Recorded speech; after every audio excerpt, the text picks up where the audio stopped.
রংপুর, ময়মনসিংহ, চট্টগ্রাম ও সিলেট বিভাগের অনেক জায়গায় এবং রাজশাহী, ঢাকা, খুলনা ও বরিশাল বিভাগের কিছু কিছু জায়গায় অস্থায়ীভাবে দমকা হাওয়া ও বিদ্যুৎ চমকানো সহ হালকা থেকে মাঝারি ধরনের বৃষ্টি বা বজ্রসহ বৃষ্টি হতে পারে বলে জানিয়েছে বাংলাদেশ আবহাওয়া অধিদপ্তর। সেই সাথে সারা দেশের কোথাও কোথাও মাঝারি ধরনের ভারী থেকে ভারী বর্ষণ হতে পারে।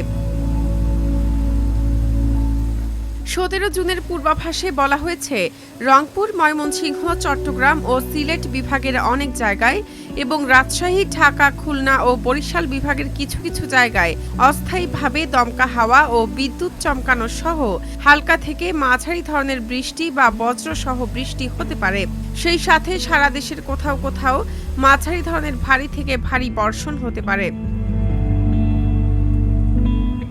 ১৮ জুনের পূর্বাভাসে বলা হয়েছে, রংপুর, ময়মনসিংহ, চট্টগ্রাম ও সিলেট বিভাগের অনেক জায়গায় এবং রাজশাহী, ঢাকা, খুলনা ও বরিশাল বিভাগের কিছু কিছু জায়গায় অস্থায়ীভাবে দমকা হাওয়া ও বিদ্যুৎ চমকানো সহ হালকা থেকে মাঝারি ধরনের বৃষ্টি বা বজ্রসহ বৃষ্টি হতে পারে।